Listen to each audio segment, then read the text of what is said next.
आगामी विधानसभा के चुनाव में मजबूती के साथ शिरकत करेंगे और साथ ही साथ केंद्र में जो नई सरकार बनकर आई है उनको हम बधाई देंगे, उनको शुभकामनाएं देंगे। दिल्ली जाने का कार्य डेमोक्रेसी का स्कूल में भी शामिल होना था और चुनाव संबंधित इलेक्शन कमीशन से जानकारियों को भी लेना था। तो हमें लगता है 15 से 25 दिनों के दरमियान हमारी पार्टी का सिंबल भी अलॉटमेंट होने की संभावना बन जाएगी और पार्टी को रजिस्ट्रेशन नंबर भी अलॉटमेंट हो जाएगा। तो पहले इंडियन स्कूल ऑफ डेमोक्रेसी, उसके बाद देवेंद्र जी बैठे हैं। चुनाव के दौरान इनको लगभग 15 दिन जेल के भीतर रहना पड़ा, तो कारण वही था पेपर लीक का मामला। तो देखिए, जहां तक हम लोग का सामर्थ्य है, जिन विषयों पर हमने ऐसा करके उम्मीद करते हैं कि जिस उम्मीद के साथ राज्य के जनमानस, राज्य की जनता हम लोग पर आस जता रही है, उस पर हम लोग खरा उतरने के लिए आगामी विधानसभा के चुनाव में मजबूती के साथ शिरकत करेंगे और साथ ही साथ केंद्र में जो नई सरकार बनकर आई है उनको हम बधाई देंगे, उनको शुभकामनाएं देंगे और उनसे अपेक्षा रखेंगे कि सबसे पहले जो नीट का मामला सामने आया है, जिसको लेकर काफी चर्चाएं हो रही है, पूरे देश में माहौल गर्म है, इस नीट में जो समस्याएं आई इनका समाधान किया जाए। क्योंकि आज लाखों करोड़ों युवाओं का भविष्य इन परीक्षाओं में तय होता है, इन परीक्षाओं के माध्यम से अपने भविष्य को तय करते हैं। तो जो नई सरकार देश में बनकर आई है उनसे मेरी अपील होगी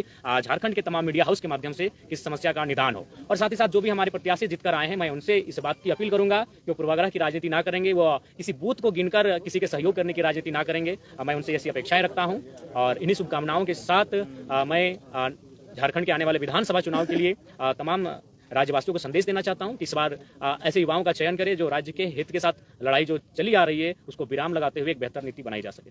आपकी सवाल। तो आप लोग विधानसभा में क्या रणनीति है आप लोग चुनाव लड़ने का? देखिए, विधानसभा के चुनाव हम लोग प्रयास करेंगे कि बहुमत की सीटों पे लड़े, यानी मान के चलिए हम लोग 8 लोकसभा की सीटों पे चुनाव लड़े थे, तो 8 6 48, शायद चतरा और हजारीबाग में 5-5, यानी 46 सीटें तो हमारे अंडर आ ही रही हैं। तो उन 46 सीटों पे तो लड़ना ही है। उसके बाद हम लोग जमशेदपुर में प्रत्याशी नहीं दिए थे, खूंटी पे नहीं दिए थे, गोड्डा में नहीं दिए थे। तो हमें लगता है इन 3 लोकसभा में हम लोग जाएंगे, वहाँ हमारे वोटर्स हैं, वहाँ हमारे कार्यकर्ता हैं। तो हमें लगता है कि 55 के आसपास विधानसभा सीटों पर हम लोग चुनाव लड़ते हुए दिखेंगे।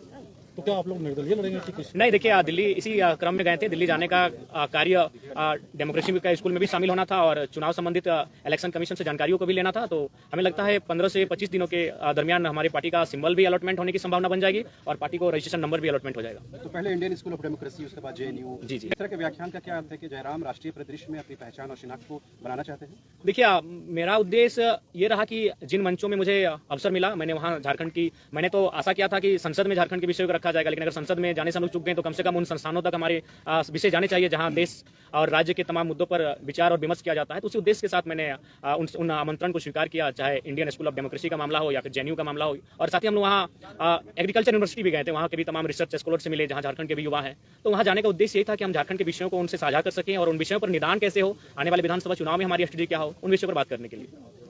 विधानसभा चुनाव आप लड़ने जा रहे हैं, तो आपका मुद्दा फिर क्या होगा? देखिए, विधानसभा के चुनाव राज्य के मुद्दों पर आएंगे। राज्य का सबसे ज्वलंत मुद्दा अभी छात्रों की निराशा है और छात्रों की जो हताशा है वो हमारा एक महत्वपूर्ण मुद्दा रहेगा। हम लोग सरकार में आते हैं तो सबसे पहला हमारा प्राथमिकता जो रहेगा कि इस राज्य में नियमित परीक्षाएं होंगी और फ्री एंड फेयर एग्जाम लिए जाएंगे। अगर उसमें किसी प्रकार की गड़बड़ी होगी तो उसमें उच्च से उच्च पदाधिकारी क्यों ना है, उन्हें बिल्कुल बर्खास्त किया जाएगा, उनके साथ किसी प्रकार की कोताही नहीं बरती जाएगी। जनाब, पहली बार लड़े चुनाव, 8 लाख से ज्यादा वोट आपके उम्मीदवारों को मिला है। आजसू पार्टी जो है वो अब एक तरह से अगले विधानसभा चुनाव तक का जो है रोड मैप उन्होंने जारी किया और उन्हीं इलाकों को वो फोकस कर रहे हैं जिन इलाकों में आपकी अच्छी खासी पैठ रही, वोट आपको मिला है। तो आप कैसे देखते हैं, आपके लिए क्या आजसू आज की तारीख में चुनौती है या है, तो फिर कैसे निपटेंगे उससे? देखिए, मेरे लिए कोई एक विशेष दल हमारी चुनौती नहीं है, क्योंकि मैंने वहाँ से वोट लाए जहाँ से आजसू के अलावा बाकी पार्टियां थे। जैसे मैंने बेरमो से 53,000 वोट गेन किया, वो कांग्रेस की सीट है, पारंपरिक सीट है कांग्रेस की। मैंने टुंडी से भी 60,000 वोट लाए, वो झारखंड मुक्ति मोर्चा की सीट है। मैंने डुमरी से 90,000 वोट लेकर आया हूँ, 90,000 मैंने, वो झारखंड मुक्ति मोर्चा की पारंपरिक सीट है।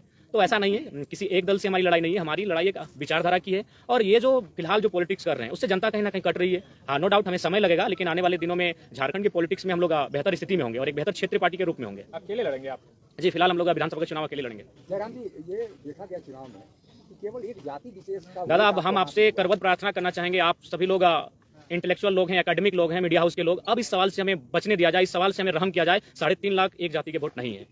आप एक एक बूथ को सर्वे कर लीजिए, एक एक गांव, एक एक पंचायत का सर्वे कर लीजिए, 3.5 लाख वोट एक जाति के नहीं है। हाँ, ये सच्चाई है, जो भी बंदा जिसी समुदाय का रहता है उस समुदाय का वोट उसका बेस वोटर होता है। इससे कोई इनकार नहीं कर सकता, ना मैं इनकार कर रहा हूँ। लेकिन 3.5 लाख वोट किसी एक समुदाय के वोट नहीं है। सभी ने मुझे अपार जन समर्थन दिया है। लोकसभा चुनाव में आप रिजर्व सीट पे उम्मीदवार नहीं दिए। जयराम जी, आजसू का जो कैडर वोट है महतो बिरादरी का, वही कैडर वोट वहाँ पे आपको मिला, और जो JMM का कैडर वोट है तो टांची के इलाके में जो महतो वोट है वहाँ आपको मिला। देखिए, एक जरीडी प्रखंड आता है, आपको समर्थन नहीं, आप भूल कर रहे हैं। जरीडी प्रखंड आता है, जरीडी प्रखंड में एक ही महतो गांव है, वहां से मैंने 17,000 वोट गेन किया है। तो मुझे लगता है आप लोग थोड़ा सा भूल कर रहे हैं। आप लोग को और ग्राउंड में जाकर सर्वे करने की आवश्यकता है, क्योंकि आप लोग उन्हीं बातों को सुनते हैं जो मीडिया में बाकी दलों के नेता कहते हुए दिखते हैं। आप जनता के बीच जाइए और जनता के बीच जानने का प्रयास कीजिए कि आज हमारा रोल क्या है। आप चले जाइए बेहरा कुदर, वो एक राजपूत समाज का गाँव है, वहाँ मुझे अच्छा वोट मिला। आप चले जाइए चौबेडी, वो ब्राह्मण का गाँव है, मुझे वहाँ से अच्छा वोट मिला। तो मैं किन किन समुदाय को गिनाऊं बताइए? हर एक समुदाय ने मुझे अच्छा मत दिया है। तो इसलिए कृपया अब कम से कम 2 साल बाद मैं आपसे आग्रह करता हूं कि इस विषय को विराम दीजिए एक जाति का लेकर। आज हम लोग जिन विषयों पे बात कर रहे हैं, ये विषय तो देश स्तर के विषय हैं, ये विषय राज्य स्तर के हैं, और वो नेता हमारे वहाँ चुप रहते हैं। तो मैं जिन विषयों पर लड़ाई लड़ रहा हूँ, जिन विषयों पर मैं रिजल्ट हासिल कर रहा हूँ, ये पूरे राज्य के विषय हैं। रिजर्व सीट पे आप लोकसभा चुनाव नहीं लड़े? नहीं दादा, लड़े 2 रिजर्व सीटों पे हम लोग चुनाव लड़े। सिंहभूम में हम लोग हो समुदाय के साथ गए, दुमका में हम लोग संथाल समुदाय के साथ गए, और सिंहभूम के हमारे प्रत्याशी लोग 50,000 वोट लेके आए, 44 के 45,000 वोट था। जहाँ जेएमएम का उम्मीदवार? नहीं, ऐसा कुछ नहीं है, ऐसा कोई प्लानिंग नहीं है। हम लोग ये देखें कि हम लोग वोटर्स कहाँ हैं, कहाँ हमारी केडर है, जहाँ चुनाव में काम हो सकता है। गोड्डा में भी हमारे थे, लेकिन वहाँ तक हम लोग पहुँच नहीं पाए, प्रत्याशी नहीं मिल पाया। तो ऐसा नहीं है। हम लोकसभा चुनाव में आप सामान्य वर्ग के कैंडिडेट्स को बहुत न के बराबर उतारा। देखिए, एक्चुअली देखिए, लोग विधानसभा चुनाव में दिखेंगे निसंदेह। हम लोग गोड्डा के लिए भी प्रीफर किए थे कि उस सीट पर हम लोग सामान्य प्रत्याशी को रखें, लेकिन नहीं प्रत्याशी सामने आए। देखिए, सामान्य वर्ग कहीं ना कहीं थोड़ा सा आज के मैंने डेट में भी संपन्न है, तो इसलिए थोड़ा सा लेट लगेगा। उस समुदाय के बीच हमें आने में थोड़ा लेट लगेगा, लेकिन वे भी दिल खोल के तैयार हैं कि ये बच्चे जो आ रहे हैं राजनीति में, उनका स्वागत करेंगे। तो निसंदेह सामान्य वर्ग के लोग भी हमारा स्वागत करेंगे, उनके बीच भी हम लोग जाएंगे। गांधी उपचुनाव नहीं लड़े? उसपे गांधी उपचुनाव हम लोग इसलिए नहीं लड़ पाएंगे, लोकसभा का चुनाव उसी तारीख को था, हम लोग नहीं मैनेज कर पाए, क्योंकि हमारा व्यवस्थित कोई टीम नहीं था, और व्यवस्थित टीम नहीं होने के कारण हम लोग इन चीजों को हैंडल नहीं कर पाए। एक अच्छा मौका था, क्योंकि आपके समर्थक आपको मुख्यमंत्री के तौर पर देखते थे। देखिए, मैंने शुरुआत में ही कहा था, यहीं पर मेरा प्रेस कॉन्फ्रेंस था आपके बीच में, मैंने कहा था कि मैं लोकसभा का चुनाव अपनी मर्जी से लड़ूंगा, और गिरिडीह लोकसभा को मैंने प्रीफर किया था, धनबाद लोगों की मांग थी। लेकिन विधानसभा का चुनाव हम लोग प्रयास करेंगे कि जनता की राय के आधार पर लड़ेंगे। तो फिलहाल तय नहीं हो पाया, लेकिन उम्मीद है कि यह बहुत जल्द तय हो जाएगा कि विधानसभा का चुनाव हम कहां से लड़ें। जयराम जी, युवाओं को काफी आपसे उम्मीद है, और वो लोग शिक्षा को लेकर, जैसे पेपर लीक हो रहा है, उसको लेकर आपसे काफी उम्मीद रखते हैं, और क्योंकि आप चुनाव लड़ चुके हैं, तो आगे की क्या रणनीति होगी आपको? देखिए, 2018-21 का डिग्री अभी तक नियुक्ति नहीं किया गया।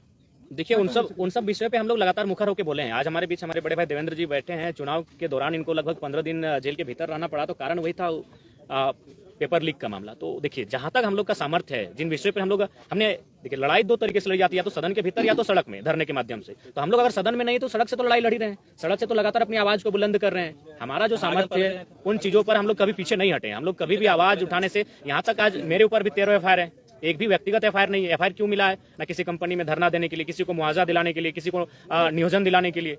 तो ऐसा नहीं, हम लोग तो जनता के लिए अपना सर्वस्व निछावर कर चुके हैं। उतना छोड़िए, आज हम लोग घर का दृश्य नहीं जानते कि मेरे घर का दृश्य क्या है। घर में न जाने कितनी प्रकार की घटनाएं घटी, लेकिन हम लोग घर तक नहीं जा पाए, घर तक कदम नहीं रख पाए। हम लोगों ने सब कुछ अपना झारखंड को ही परिवार माना है, झारखंड को ही अपना घर माना है, और पूरे झारखंड वासियों के लिए हमने अपना सर्वस्व निछावर करने का प्रयास किया है। जयराम जी लगातार बोलते हैं कि पैसा वाला हम लोग नहीं है, तो आप लोग कैंडिडेट्स का नाम घोषणा कब कर रहे हैं? क्योंकि जो विधानसभा चुनाव है उसमें समय देखिए, सबसे पहले बात मैं आप सबसे भी एक बार आग्रह करूंगा, क्योंकि आप